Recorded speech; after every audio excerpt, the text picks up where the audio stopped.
तो आज हम जिस कंपनी के बारे में बात करने वाले हैं उस कंपनी का नाम है डिक्सन टेक्नोलॉजीज़। वीडियो को शुरू करने से पहले अगर ये वीडियो को लेकर आपके कोई भी सजेशन हो तो उसे कमेंट में ज़रूर बताएं।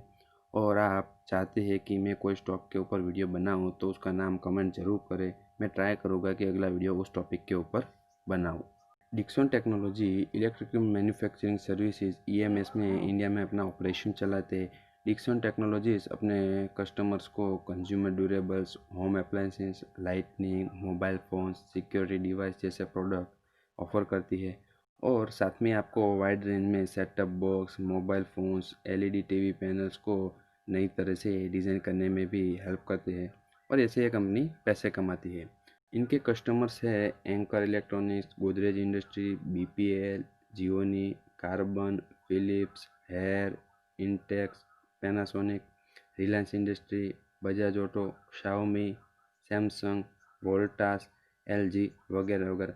और ये बहुत इम्पोर्टेंट भी है, ये हम बाद में बात करेंगे इसके बारे में। देखिए, दरअसल ये कॉन्ट्रैक्ट मैन्युफैक्चर है। ये दूसरी कंपनीज के लिए प्रोडक्ट्स बनाती है।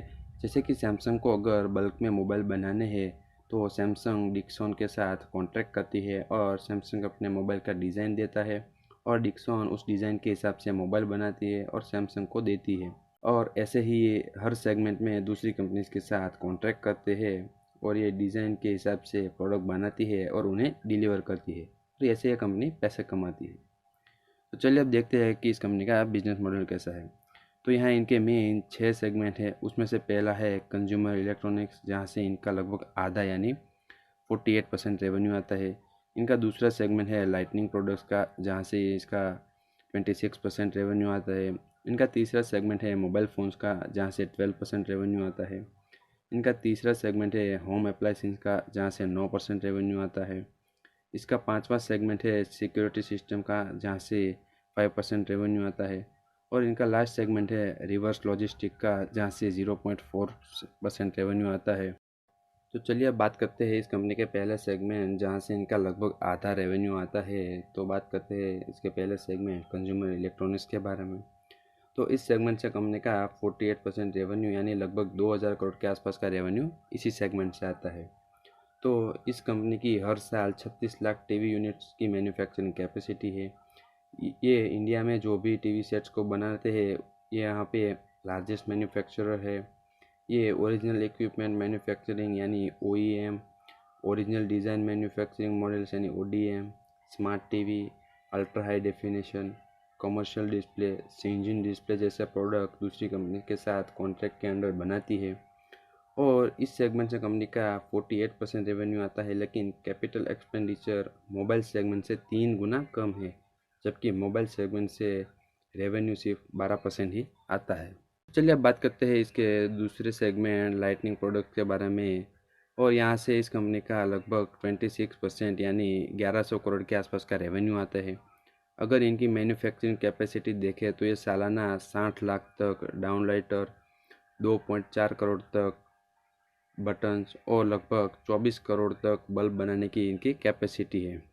और इंडिया में जो भी एलईडी और सीएफएल लाइट के कंपोनेंट्स बनते हैं, इसमें से 39% का जो मार्केट शेयर है वो डिक्सन टेक्नोलॉजीज़ के पास है। तो अब बात करते हैं इसके तीसरे सेगमेंट मोबाइल फ़ोन्स के बारे में। इस सेगमेंट से कंपनी का 12% यानी लगभग 500 करोड़ के आसपास का रेवेन्यू यहाँ से आता है। इनकी मोबाइल फ़ोन्स बनाने की मैन्युफैक्चरिंग कैपेसिटी लगभग 3 करोड़ के आसपास है। ये अभी फीचर फ़ोन यानी जो सिंपल फ़ोन होता है वो और स्मार्टफोन भी बनाते हैं। इस सेगमेंट से सिर्फ 12% का रेवेन्यू आता है, लेकिन यहाँ पे कैपिटल एक्सपेंडिचर कुछ ज़्यादा ही है। तो अब बात करते हैं इस कंपनी के चौथे सेगमेंट होम अप्लायंसेस के बारे में। इस सेगमेंट से कंपनी का 9% यानी लगभग 400 करोड़ के आसपास का रेवेन्यू आता है। यहाँ ये बेसिकली वॉशिंग मशीन बनाते हैं। ये 6 से 10 किलो के सेमी ऑटोमेटिक वॉशिंग मशीन बनाते हैं। और इस सेगमेंट में लगभग इनका मार्केट शेयर 43% है, जो कि बहुत ही हाई है। यहाँ इनकी मैन्युफैक्चरिंग कैपेसिटी 12 लाख सालाना तक है। तो अब बात करते हैं इस कंपनी के पांचवें सेगमेंट सिक्योरिटी सर्विलेंस सिस्टम के बारे में। इस सेगमेंट से कंपनी का 5% यानी लगभग 200 करोड़ के आसपास का रेवेन्यू आता है। यहाँ ये मेनली सीसीटीवी और डीवीआर बनाते हैं। और इनकी मैन्युफैक्चरिंग कैपेसिटी सीसीटीवी की 84 लाख और DVR की 18 लाख सालाना है। अब बात करते हैं इसके लास्ट सेगमेंट रिवर्स लॉजिस्टिक के बारे में। यहाँ से लगभग 0.4% यानी 15 करोड़ के आसपास का रेवेन्यू आता है। यहाँ पे ये अपनी कस्टमर कंपनीज के लिए जो भी प्रोडक्ट बनाते हैं उसमें रिपेयर और प्रोडक्ट को नई तरह से डिज़ाइन करने में हेल्प करते हैं। कंपनी का हर सेगमेंट प्रॉफिटेबल है। ये सारे सेगमेंट इसीलिए प्रॉफिटेबल है क्योंकि ये दूसरी कंपनी से ऑर्डर लेते हैं और उन्हें बनाकर डिलीवर करते हैं। यहाँ इन्हें प्रोडक्ट बिके या ना बिके इससे कोई मतलब नहीं है। यहाँ इनको कोई एडवर्टाइजमेंट खर्च नहीं आता है और ना ही कोई रिसर्च एंड इनोवेशन का खर्च आता है। लेकिन ये कंपनी मुझे इतनी पसंद नहीं है क्योंकि कंपनी के पास कोई मोट नहीं है और कंपनी के पास ना ही कोई फेमस प्रोडक्ट है जिसे लेकर इसका फ्यूचर अच्छा हो। और इसी के चलते इनके मार्जिन 2.1 के आसपास है जो कि कुछ ज़्यादा ही कम है। अगर कल को कोई और कंपनी इससे सस्ते प्राइस पे प्रोडक्ट बना कर देंगी तो ये कंपनियां इनके साथ कॉन्ट्रैक्ट कम करेंगी और इनके बिजनेस पे डायरेक्ट फ़र्क पड़ सकता है। यहाँ बस इनके पास इसीलिए ये सारे कॉन्ट्रैक्ट है क्योंकि ये कंपनी सस्ते प्राइस पे बनाते हैं और ये बिजनेस मॉडल मुझे कुछ खास पसंद नहीं है। तो चलिए अब बात करते हैं इस कंपनी की शेयर होल्डिंग पैटर्न के बारे में। तो इस कंपनी का लगभग 36% स्टेक प्रमोटर्स के पास है, लगभग 30% स्टेक पब्लिक के पास है, अराउंड 22% स्टेक DI यानी डोमेस्टिक इंस्टीट्यूट इन्वेस्टर्स के पास है और लगभग 10% के आसपास का स्टेक FII यानी फॉरेन इंस्टीट्यूट इन्वेस्टर्स के पास है। और यहाँ पे एक अच्छी बात यह है कि प्रमोटर्स का कोई भी शेयर प्लेज नहीं है। तो चलिए अब बात करते हैं इस कंपनी के फाइनेंशियल्स के बारे में। तो सबसे पहले देखते हैं कि इस कंपनी के रेवेन्यू कैसे है। तो 2018 में इनके रेवेन्यू 2800 करोड़ के आसपास थे, 2019 में ये 2900 करोड़ के आसपास और 2020 में ये 4400 करोड़ के आसपास इसके रेवेन्यू रहे।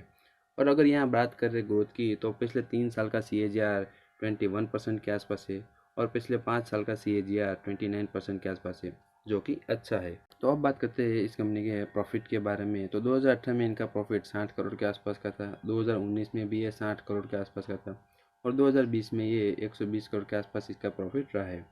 और अगर यहाँ बात करें ग्रोथ की तो पिछले 3 साल का CAGR 36% है और पिछले 5 साल का CAGR 58% है जो कि बहुत ही अच्छा है। तो अब बात करते हैं इस कंपनी के मार्जिन्स के बारे में। तो 2018 में इनके मार्जिन 2.1% थे, 2019 में ये 2.1% थे और 2020 में ये 2.7% थे। और अगर हम बात करें तो पिछले 3 साल का एवरेज 2.3% है और ये बहुत ही लो है। लेकिन ये इसीलिए है क्योंकि कंपनी का बिजनेस मॉडल ही ऐसा है। ये यहाँ पे प्राइस बहुत हाई नहीं रख सकते हैं। कंपनी के पास 1700 करोड़ के आसपास के एसेट है, कंपनी की बोरोइंग 11 करोड़ है और नॉन करंट लायबिलिटीज़ 110 करोड़ के आसपास है और टोटल कंपनी के ऊपर लगभग 85 करोड़ का डेप्ट है। ये इतना हाई नहीं है, लेकिन चिंता का विषय ये है कि कंपनी की कंटेंजेंट लायबिलिटीज़ 830 करोड़ के आसपास है जो कि बहुत ही ज़्यादा है। कंटेंजेंट लायबिलिटी डिपेंड करती है फ्यूचर के इवेंट या आउटकम के ऊपर। इसके कारण हो सकते हैं लॉ सूट या कंपनी ने जो प्रोडक्ट डिलीवर की है अपनी कस्टमर कंपनी को उनके ऊपर वारंटीज या कंपनी को कोई टैक्स सेटल होना बाकी है वगैरह वगैरह के कारण हो सकते हैं। लेकिन एज ए इन्वेस्टर आप नहीं चाहते हो कि ये इतनी ज़्यादा हो। तो अब बात करते हैं इस कंपनी के कैश कन्वर्जन साइकिल के बारे में। तो ये लगभग 7 दिन के आसपास है जो कि बहुत ही अच्छा है और ये हमें दिखाता है कि कंपनी कितनी जल्दी अपने कस्टमर से ये पैसा इकट्ठा कर पाती है। तो अब बात करते हैं इस कंपनी के CF ओपन पेट के बारे में। तो CF ओपन पेट हमें दिखाता है कि कंपनी कितनी अच्छी तरह से अपने कैश फ्लो मैनेज कर रही है।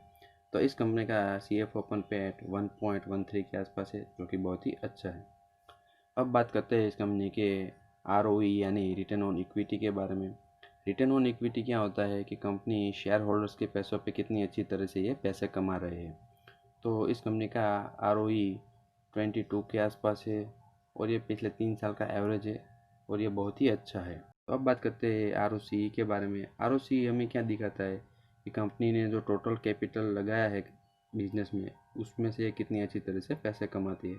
तो इस कंपनी का ROCE 31 के आसपास है और ये पिछले 3 साल का एवरेज है और ये बहुत ही अच्छा है। बात करते हैं इस कंपनी के इंटरेस्ट कवरेज रेशियो के बारे में। इंटरेस्ट कवरेज रेशियो में दिखाता है कि कंपनी के ऊपर जो डेप्ट है और उस पर जो उसको इंटरेस्ट पे करना पड़ता है वो कितनी अच्छी तरह से ये पे कर पाते हैं। तो इस कंपनी का इंटरेस्ट कवरेज रेशियो 4.9 है, जो कि अच्छा है। अब बात करते हैं इस कंपनी की डेब्ट टू इक्विटी रेशियो के बारे में। डेब्ट टू इक्विटी रेशियो हमें बताता है कि कंपनी के ऊपर कर्जा कितना है इक्विटी के प्रोपोर्शन में। तो इस कंपनी का डेब्ट टू इक्विटी रेशियो 0.16 है, जो कि बहुत ही अच्छा है कि कंपनी के ऊपर कर्जा कम है। तो अब बात करते हैं इस कंपनी के करंट रेशियो के बारे में। तो करंट रेशियो में दिखाता है कि कंपनी के पास जो करंट एसेट है उसको यूज़ करके कंपनी कितनी अच्छी तरह से अपनी करंट लायबिलिटीज़ को पे कर पाते हैं। तो इस कंपनी का करंट रेशियो 1.21 है, जो कि एक एवरेज है। तो अब बात करते हैं इस कंपनी का इन्वेंटरी टर्नओवर रेशियो। जो इस कंपनी का इन्वेंटरी टर्नओवर रेशियो है 9.71। ये हमें दिखाता है कि कंपनी ने कितनी बार अपनी इन्वेंटरी बेची या बदली है, और ये एक एवरेज है इस कंपनी के लिए। अगर यहाँ बात करें तो इस कंपनी के फाइनेंशियल की, तो ये बहुत ही फास्ट अपना रेवेन्यू और प्रॉफिट बढ़ा रहे हैं। पर चिंता का विषय ये है कि कंपनी के लिए इसके मार्जिन, कंपनी फाइनेंशियली स्टेबल है और बहुत ही अच्छे से अपने प्रॉफिट और रेवेन्यू में ग्रोथ दिखा रहे हैं। लेकिन इनके चिंता का कारण है, पहला इनके मार्जिन जो कि बहुत ही कम है, और दूसरा है कंटिजेंट लायबिलिटी जो कि कुछ ज़्यादा ही है। तो चलिए अब बात करते हैं इस कंपनी के वैल्यूएशंस के बारे में। तो स्टार्ट करते हैं इसके फ्री कैश फ्लोज के। तो फ्री कैश फ्लोज में क्या दिखाता है कि ये कंपनी अगर हमारी होती तो साल के एंड में हमारे पॉकेट में कितने पैसे जा रहे हैं। तो 2018 में ये -6 करोड़ थे, 2019 में ये -70 करोड़ के आसपास थे, और 2020 में ये 70 करोड़ के आसपास थे। 2018 और 19 में ये नेगेटिव थे क्योंकि कंपनी अभी छोटी है और एक्सपेंड कर रही है, तो आपको फ्री कैश फ्लो शायद माइनस दिख सकते हैं। तो अब बात करते हैं इस कंपनी के पीई रेशियो के बारे में। तो इस कंपनी का पीई 111 के आसपास है, जो कि बहुत ही हाई है। अगर बात करें इस कंपनी के price to book value ratio यानी पीबी रेशियो के बारे में, तो इस कंपनी का पीबी 20 के आसपास है, और ये भी बहुत ही हाई है। अगर हम देखें तो कंपनी का ईवी बाई ईबिटा रेशियो 57 के आसपास है, और यह भी कुछ ज़्यादा ही हाई है। तो अब बात करते हैं price to cash flow ratio के बारे में। ये पी जैसा ही है, लेकिन हम इसे कैश फ्लो के हिसाब से वैल्यू करते हैं। इसका मतलब है कि 1 रुपये के कैश फ्लो के लिए आप कितना गुना दे सकते हैं। तो इस कंपनी का price to cash flow ratio 43 के आसपास है, जो कि बहुत ही हाई है। अगर बात करें इस कंपनी की ग्रोथ, फाइनेंशियल और वैल्यूएशन के हिसाब से, ये कंपनी अभी ओवर वैल्यूड है, यानी ये कंपनी अभी महंगी है। और मेरा पर्सनल ओपिनियन ये है कि कंपनी अभी महंगी है, और वैसे भी मुझे इस कंपनी का बिजनेस मॉडल पसंद नहीं है, तो मैं इस स्टॉक में पैसे डालने की सलाह नहीं दूंगा। वैसे भी मार्केट करेक्ट नहीं होता तब तक मैं कोई भी स्टॉक में निवेश करने की सलाह नहीं दूंगा। और मैं पर्सनली आपसे रिक्वेस्ट करता हूँ कि प्लीज़ अभी कोई भी स्टॉक में निवेश ना करें, मार्केट अभी बहुत ही महंगा है। तो अगर ये वीडियो आपको पसंद आया हो तो इसे लाइक करें और हमारे चैनल को सब्सक्राइब ज़रूर करें। और अगर आप चाहते हैं कि मैं कोई स्टॉक के ऊपर वीडियो बनाऊं तो प्लीज़ कमेंट करें। मैं ट्राई करूंगा कि अगला वीडियो उस टॉपिक के ऊपर बनाऊं।